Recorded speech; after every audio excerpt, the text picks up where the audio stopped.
লোকটি মেয়েটির আঙুলে সেই আংটিটি পরিয়ে দিল, যা ধনী পরিবারের বউয়ের পরিচয়। মেয়েটির মুখে গর্বের হাসি দেখে তার সৎবন রেগে আগুন হয়ে গেল। সে দৌড়ে এসে আংটিটা ছিনিয়ে নিতে চাইল, কিন্তু বডিগার্ড তাকে আটকে দেয়। ঠিক তখন মুখোশ পরা সেই মানুষটি ঘোষণা করল, এখন থেকে এই বিশাল সম্পত্তির মালিক এই মেয়েটিই হবে। এ কথা শুনে আত্মীয়রা ক্ষিপ্ত হয়ে উঠল।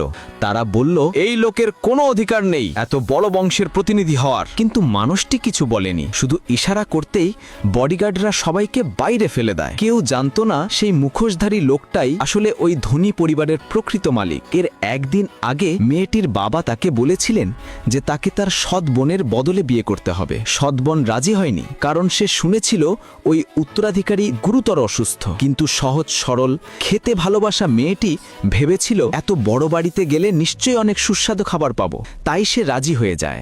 যখন সে ওই প্রাসাদে পৌঁছায়, স্বামীকে দেখে অবাক হয়ে যায়। অসাধারণ সুন্দর চেহারা।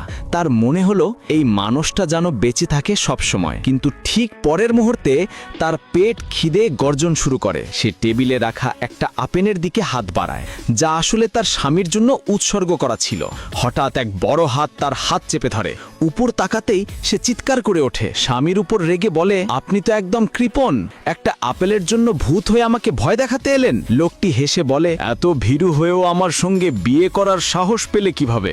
মেয়েটি লজ্জায় তার বাহু ছোঁয়ে এবং হতবাক হয়ে দেখে সে তো জীবিত। ঠিক তখন বাইরে শব্দ শোনা যায়। লোকটি ফিসফিস করে বলে, কেউ যেন জানতে না পারে আমি জীবিত। সে মেয়েটিকে নিজের কাছে টেনে আড়ালে লুকিয়ে ফেলে। সব শান্ত হলে মেয়েটি ক্লান্ত হয়ে তার বাহুতেই ঘুমিয়ে পড়ে। লোকটি তাকে আলতো করে কোলে তুলে নিজের ঘরে নিয়ে যায়।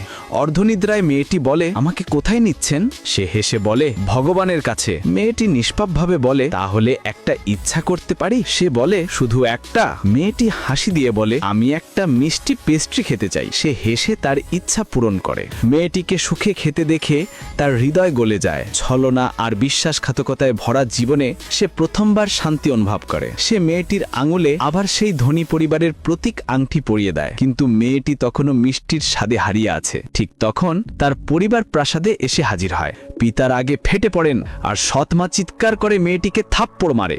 এই দৃশ্য দেখে সেই মানুষটি আর নিজেকে